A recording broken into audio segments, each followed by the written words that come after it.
The hook. The silence was absolute. Not the kind of silence that comes from sleeping cities or empty forests, but the silence of a species that had simply stopped existing. Across 7 billion homes, meals grew cold on tables set for families who would never return. Traffic lights continued their endless cycle of red, yellow, and green, governing empty streets where abandoned vehicles sat like monuments to a civilization that had vanished between one heartbeat and the next. In the depths of space, ancient beings who had watched the rise and fall of 1,000 worlds gathered for what they knew would be their final assembly. The youngest among them had witnessed the birth of stars. The eldest remembered when the universe was dark and formless. And now, after eons of guidance, protection, and careful intervention, they faced a truth that shattered their cosmic wisdom. They had failed humanity so completely that mercy demanded extinction. The Galactic Council's final decree wasn't born from anger or judgment.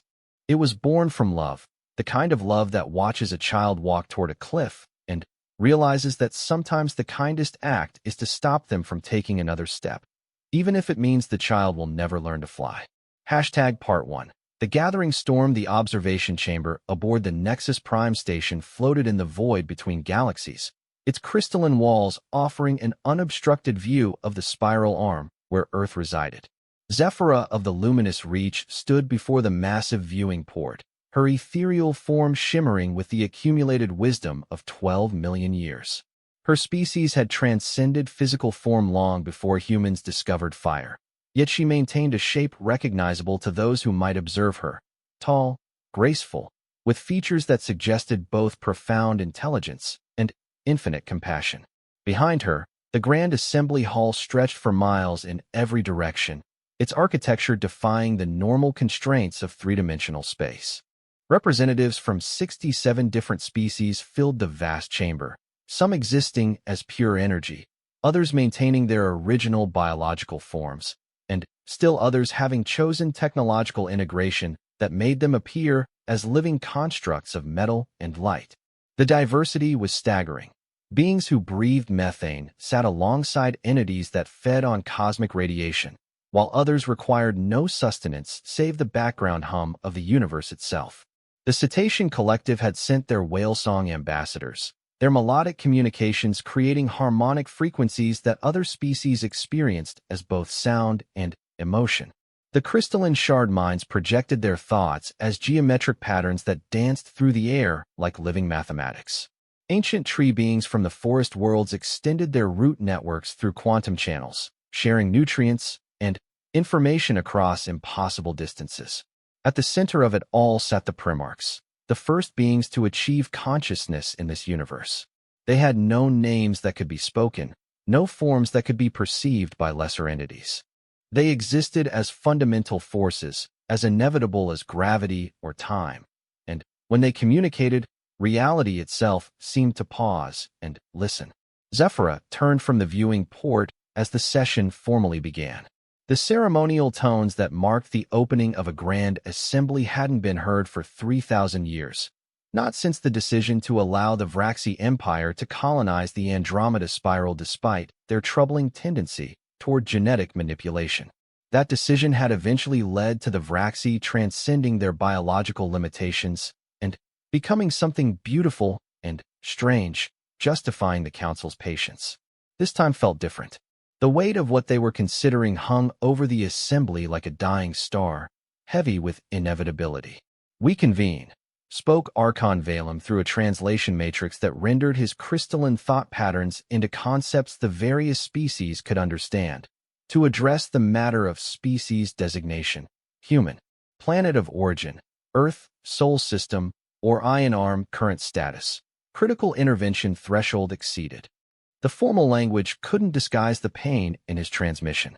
Valem had been Earth's primary observer for 50,000 years, watching humanity evolve from scattered tribes to a technological civilization. He had guided them through ice ages, natural disasters, and near-extinction events, always from a distance, always with the lightest possible touch. Zephyra moved to the central speaking platform, her luminous form casting rainbow patterns on the assembly floor. "The data compilation is complete," she announced, her voice carrying harmonics that spoke of deep sorrow. Shall we review the findings? A massive holographic display materialized above the assembly, showing Earth in all its blue-green glory. But, as the image zoomed closer, the problems became visible. Cities choked with pollution, forests stripped bare, oceans turned acidic and lifeless. Wars raging across 6 continents. Weapons capable of destroying all life stockpiled in quantities that defied sanity. Population, 7.8 billion, Zephyra recited. Technological level, early space age, but with significant gaps in wisdom. Environmental status, critical decline across all major ecosystems. Social cohesion, fragmenting. Conflict probability, approaching certainty. The images shifted to show human behavior in detail. Acts of breathtaking cruelty and stunning kindness, often happening within miles of each other. Children dying of starvation, while others threw away enough food to feed entire villages. Scientists making breakthrough discoveries about the nature of reality while politicians denied the most basic facts about their planet's health. Ambassador Threnody of the Empathic Union spoke next, her words carrying the emotional weight of her species' collective consciousness. We have monitored human emotional resonance for 2,000 years. The capacity for love, creativity, and growth remains extraordinary. A human mother will die to protect a child that isn't even her own species. Human artists create beauty that moves beings who evolved on worlds they will never see. Human scientists pursue truth with a dedication that borders on the sacred. She paused, and waves of sadness rippled through the telepathic species in the assembly.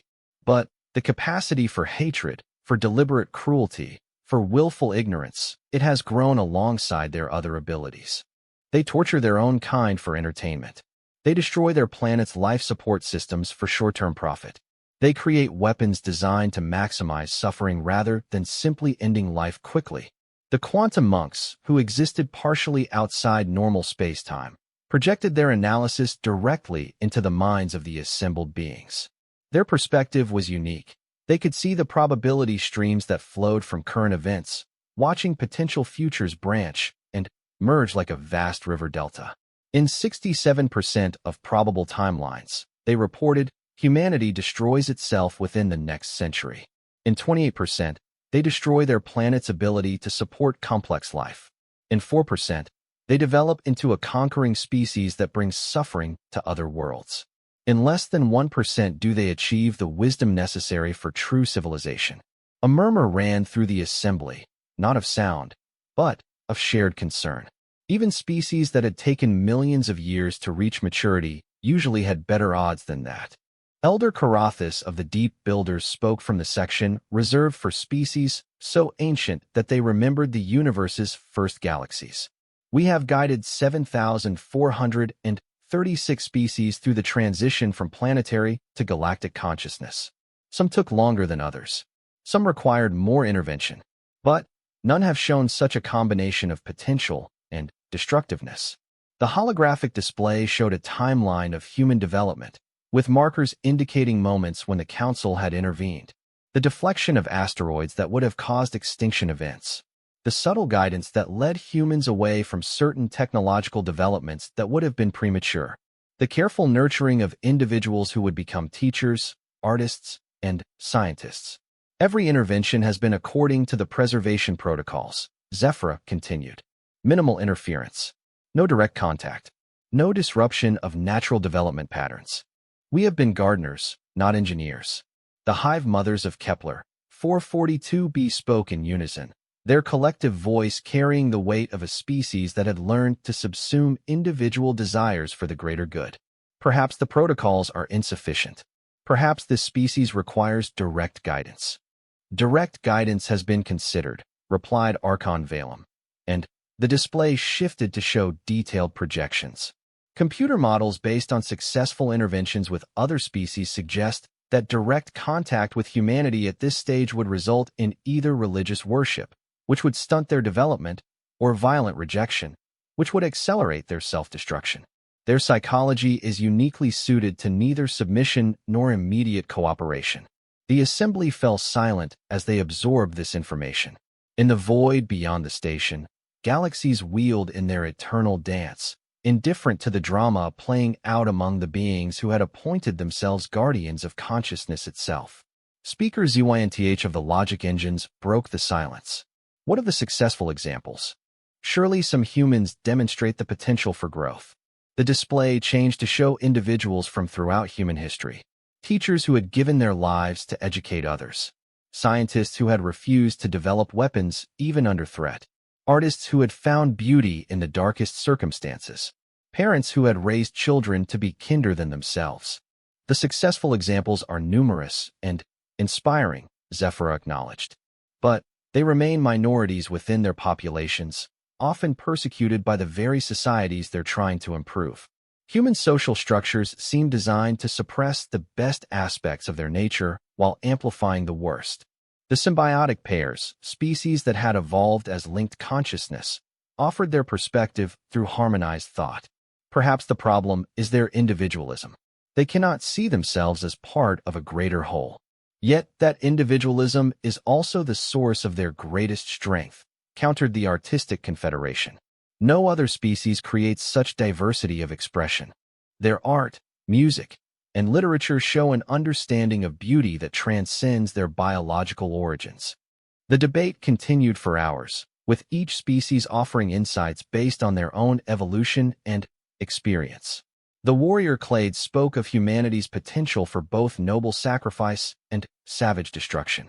The peaceful contemplatives noted the human capacity for both wisdom and delusion. The technological integrators marveled at human innovation while deploring their lack of safety considerations. Through it all, the Primarchs remained silent, their vast consciousness processing information on scales that other beings could barely comprehend. When they finally spoke, their words carried the weight of cosmic law. The question before this assembly, their voice resonated through dimensions of reality, is not whether humanity is flawed. All conscious species are flawed. The question is whether their flaws can be corrected through natural development, or whether they have become so deeply ingrained that they constitute an existential threat to consciousness itself. The implications of this statement sent ripples of unease through the assembly. It wasn't just about humanity anymore. It was about the fundamental purpose of the Galactic Council. They had been formed not just to guide individual species, but to protect the very concept of awareness from being snuffed out by those who might achieve the power to damage reality itself. In 1200 hours, the Primarchs continued.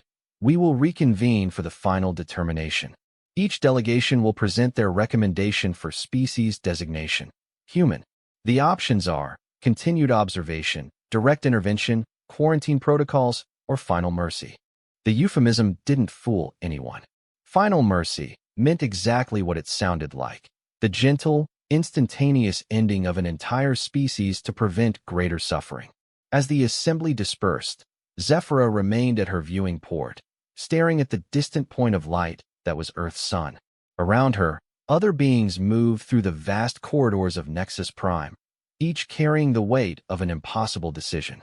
In the quantum meditation chambers, the monks expanded their consciousness to examine every possible timeline, looking for any path that might lead to a better outcome. In the empathic resonance halls, the emotional species attempted to process the pain that would come from either choice, allowing humanity to continue its path toward destruction or actively ending their existence. The Primarchs retreated to the deepest levels of the station, where reality became fluid and thought took on the properties of matter. There, they contemplated questions that had no easy answers. At what point does love require destruction? When does preservation become cruelty? How do you save a species from itself when saving it might doom others? On Earth, humanity continued its daily struggles, unaware that their fate was being decided by beings they had never imagined. Children played in parks while politicians planned wars. Scientists worked to cure diseases while others designed new ways to kill. Artists created beauty while others destroyed it for profit. In 1200 hours, the Galactic Council would render its verdict. But, already, in the deepest cores of their beings, most of the assembled entities knew what that verdict would be. The mathematics of probability, the weight of evidence, the logic of compassion itself, all pointed toward the same conclusion. Humanity's time was running out, and Perhaps that was the kindest thing that could happen to them. He data archive beneath Nexus Prime stretched across dimensions that folded space itself into manageable storage compartments. Here, every action taken by every member of humanity for the past 50,000 years had been recorded, analyzed, and categorized. Zephyra walked through corridors lined with crystalline memory cores, each one containing the complete life story of millions of individual humans. She paused before a display showing the life of Dr. Sarah Chun, a medical researcher from the early 21st century who had dedicated her existence to finding cures for childhood diseases. The holographic projection showed Sarah working 18-hour days in her laboratory, driven by the memory of her younger brother who had died from a condition that shouldn't have been fatal if proper resources had been available. "Show me her complete timeline," Zephyra requested, and the display expanded to encompass Sarah's entire life. Born into poverty, she had worked 3 jobs to pay for her education. She had been rejected from medical schools 6 times before finding one that would accept her. She had sacrificed marriage, children, personal happiness, all in service to saving the lives of others.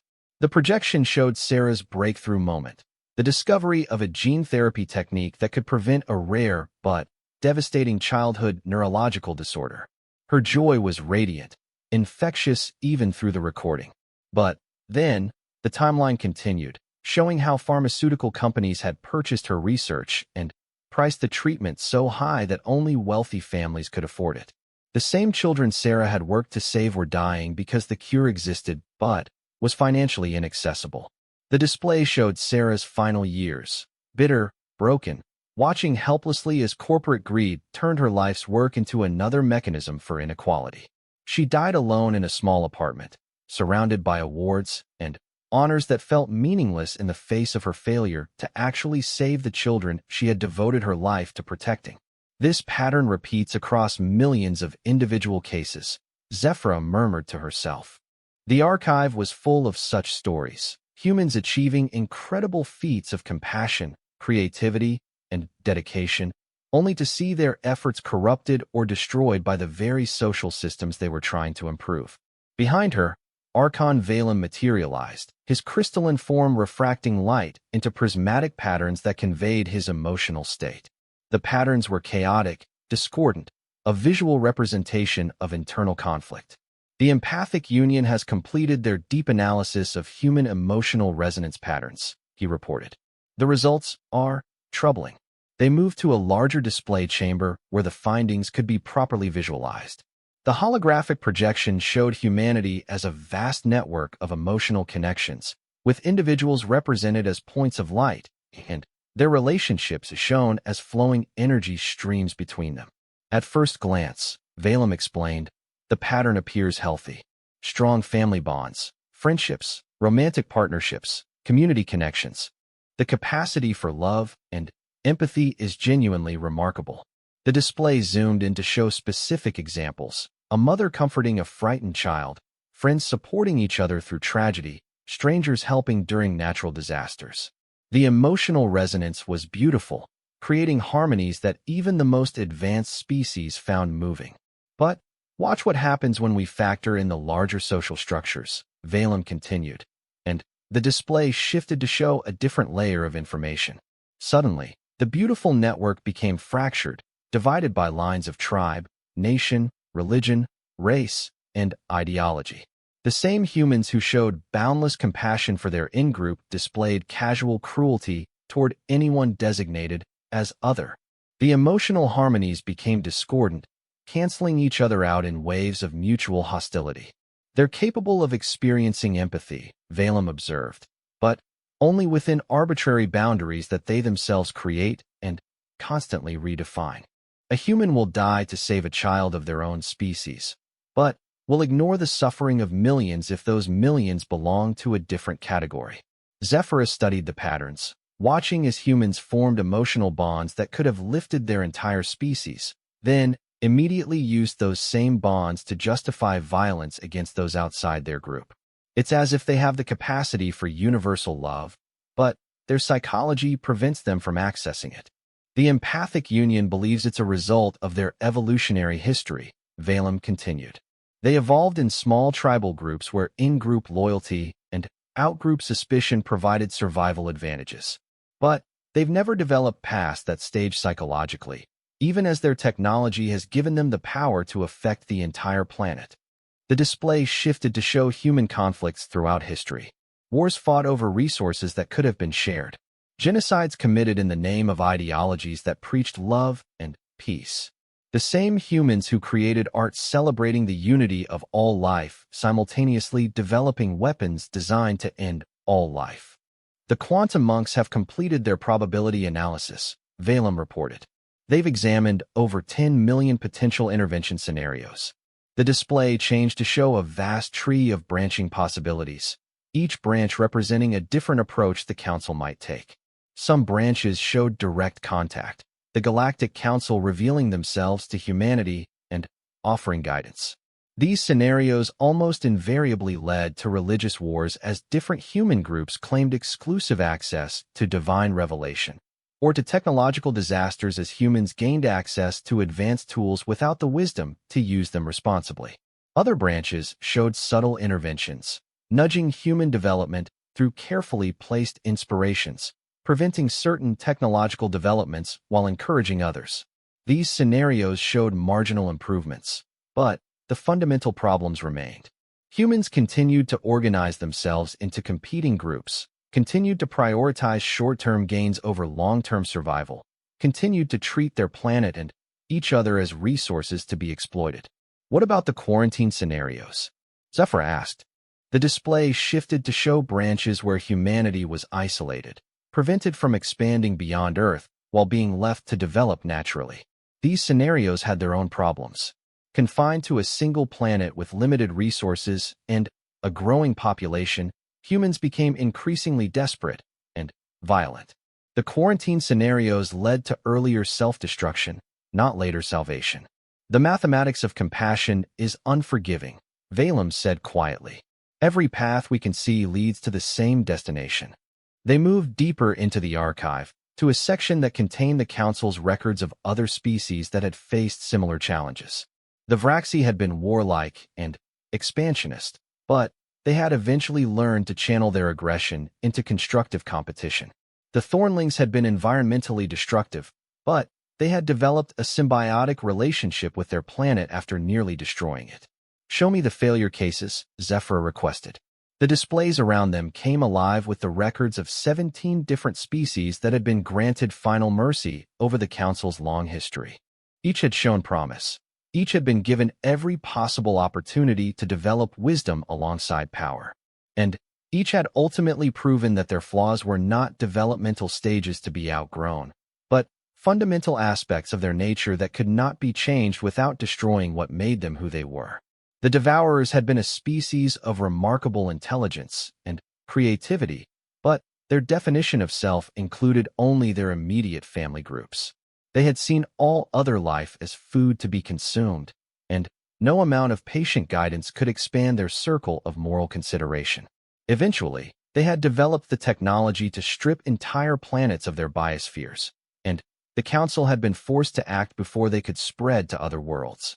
The Hive Crushers had been individualistic like humans, but their individualism had taken the form of a need to prove superiority over all other beings. They had developed technologies of domination and torture that turned entire civilizations into their personal entertainment. Their creativity and intelligence had been channeled entirely into the invention of new forms of suffering. In each case, Valem noted, the fundamental flaw was not technological or social, but psychological. These species had developed brains that simply could not process certain concepts. The Devourers literally could not understand that non-family members were truly alive. The Hive Crushers could not experience pleasure except through the pain of others. And humans? Zephyra asked, though she suspected she knew the answer. Humans appear to be psychologically incapable of expanding their circle of moral concern beyond their immediate tribal boundaries, Valem replied. They can intellectually understand that all humans deserve compassion, but they cannot emotionally internalize that understanding in a way that affects their behavior. The archive showed example after example. Human philosophers who wrote eloquently about universal brotherhood while owning slaves. Religious leaders who preached love while burning heretics. Scientists who discovered the fundamental unity of all life while developing weapons to end it. Political leaders who spoke of peace while planning wars.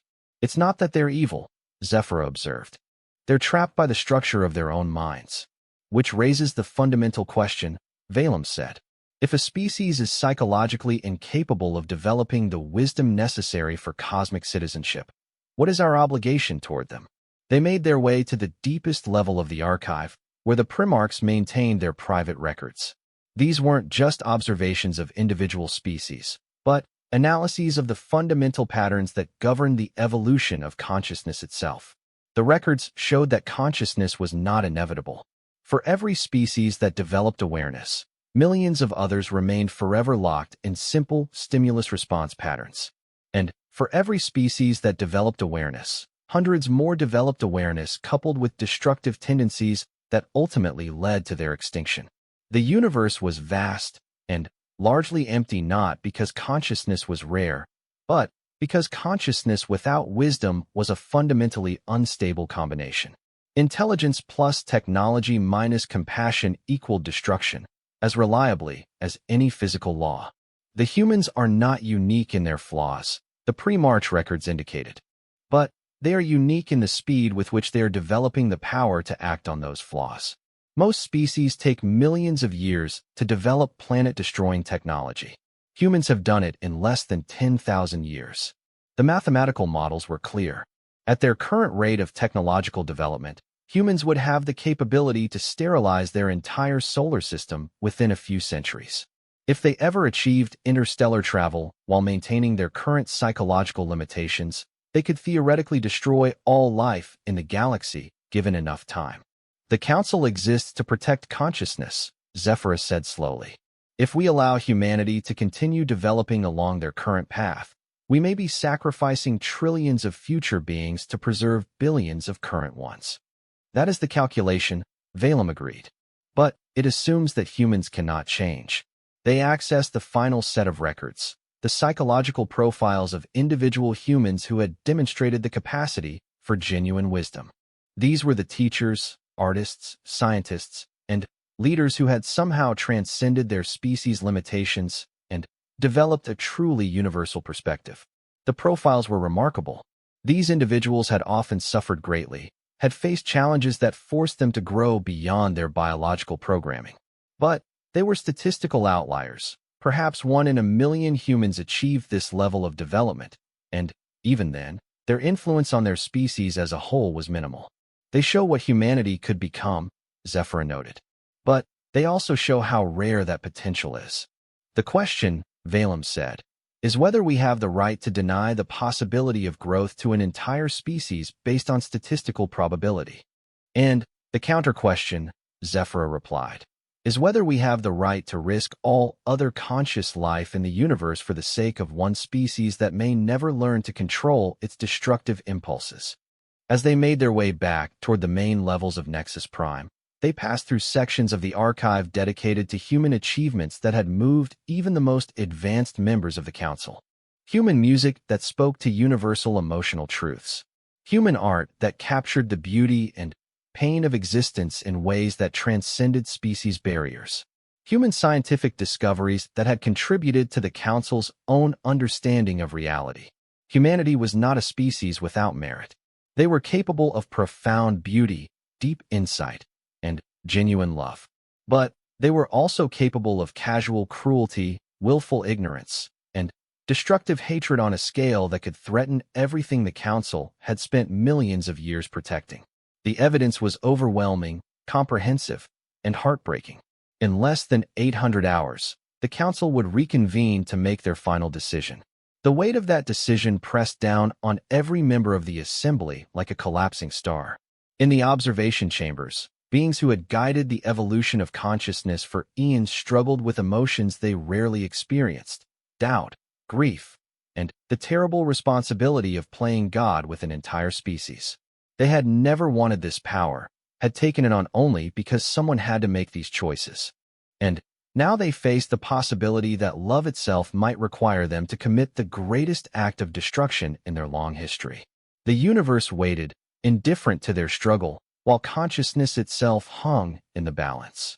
Flowed differently, allowing beings to experience centuries of contemplation in mere hours.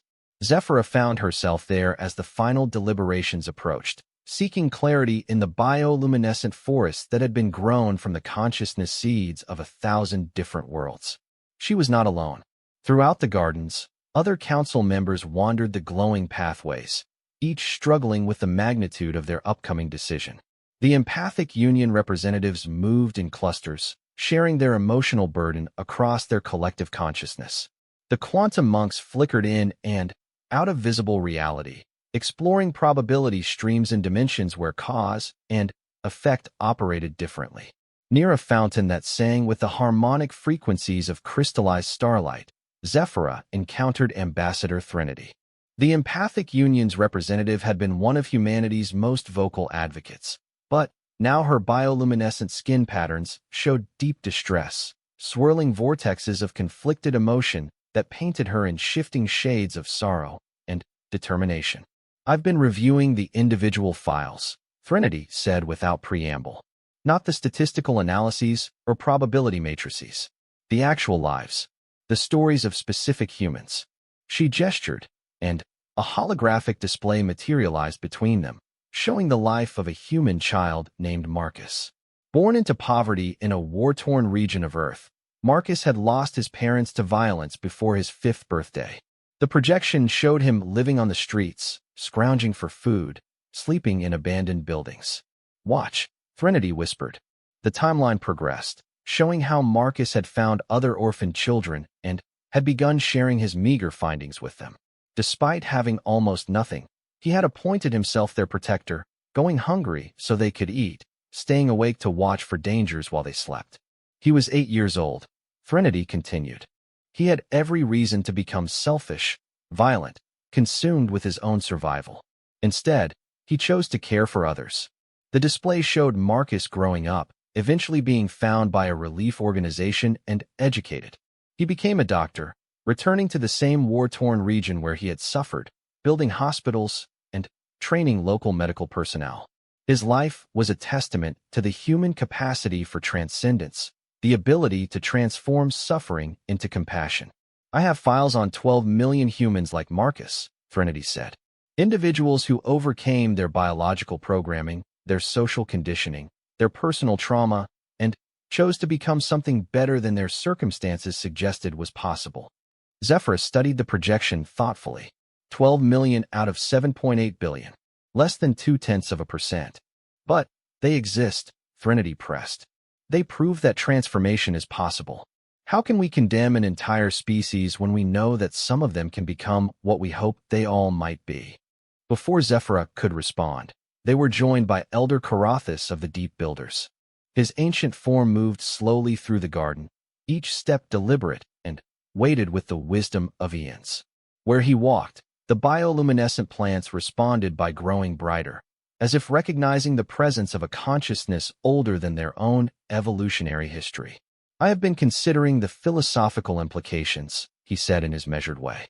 "We speak of protecting consciousness, but what gives us the right to determine which forms of consciousness are worthy of protection?" The question hung in the air like a challenge to everything the council represented. For millions of years, they had operated under the assumption that their advanced wisdom gave them both the ability and the responsibility to guide younger species. But at what point did guidance become tyranny? Humans are conscious beings with their own will, their own choices, their own right to exist, Karathis continued. Even if those choices lead to their destruction, is that not their choice to make? Threnodi's skin patterns shifted to include deep purples and blues, colors that indicated profound uncertainty. But they're not just choosing their own destruction. Their actions affect other species, other worlds. If they develop interstellar travel while maintaining their current psychological limitations, then we could guide them, restrict them, quarantine them, Karathis replied. But destruction? That assumes they cannot change, that their nature is fixed. Are we so different from them that we believe ourselves incapable of error? The conversation was interrupted by the arrival of Speaker ZYNTH of the logic engines. Unlike the other representatives, ZYNTH existed as pure mathematical consciousness, his thoughts manifesting as geometric patterns that danced through the air around his central processing core. "I have completed the definitive analysis," he announced, his communications pattern sharp and angular. "The probability calculations are unambiguous. Human psychology is locked into competitive rather than cooperative patterns. Their tribal thinking is not a developmental stage, but a permanent feature of their cognitive architecture." The geometric patterns he projected showed brain scans of thousands of humans in various situations. When faced with members of their own group, the patterns of neural activity showed empathy, cooperation, and altruistic behavior. But when the same individuals encountered members of other groups, even artificially created groups based on trivial distinctions, different neural pathways activated, triggering suspicion, aggression, and dehumanization. "This is not a choice they are making," ZYNTH continued. "It is how their brains are constructed. They literally cannot perceive members of other groups as fully worthy of moral consideration. It is a hardware problem, not a software problem." Threnodi's skin patterns flared with agitation. "But some humans overcome this limitation. We've seen examples, statistical outliers," ZYNTH interrupted. "Approximately 0.2% of the population demonstrates the ability to consistently extend empathy beyond tribal boundaries. Even if we could somehow selectively preserve only those individuals, they would not constitute a viable breeding population." The cold logic was undeniable, but Elder Karathis raised another objection. "Evolution is not complete. Species change over time. What humans are now is not what they will always be." "Correct," ZYNTH acknowledged. "But evolution operates on timescales of hundreds of thousands of years. Humans are developing reality-altering technology on timescales of decades. The mathematics of their development trajectory shows technological capability increasing exponentially, while psychological wisdom remains essentially static." A new voice joined the conversation, or rather, a new harmony of voices. The Cetacean Collective's whale song ambassadors had arrived, their communications creating complex acoustic patterns that conveyed meaning through musical mathematics. "We who swim in the deep currents of thought," they sang, "have watched many species rise and fall. The humans are not unique in their flaws." The Christarch civilization of the Vega system also struggled with tribal thinking. The silicon mines of Proxima also developed weapons before wisdom. "And what became of them?"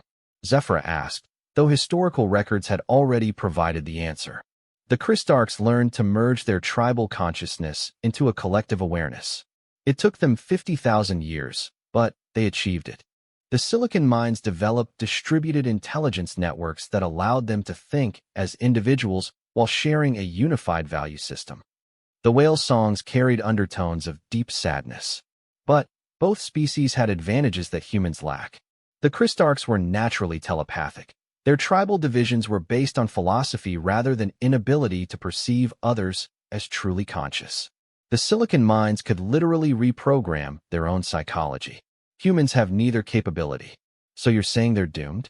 Trinity asked.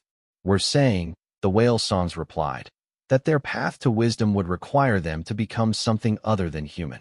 And perhaps that is not our choice to make." The debate continued as more council members gathered in the gardens. The symbiotic pairs argued that humans could be guided toward forming permanent partnership bonds that would expand their circle of empathy. The Artistic Confederation contended that human creativity was so remarkable that it justified preserving the species regardless of their flaws. The technological integrators suggested that humans could be enhanced with cybernetic implants that would expand their cognitive capabilities. Each suggestion was analyzed and found wanting. The symbiotic pair solution would take millions of years to implement.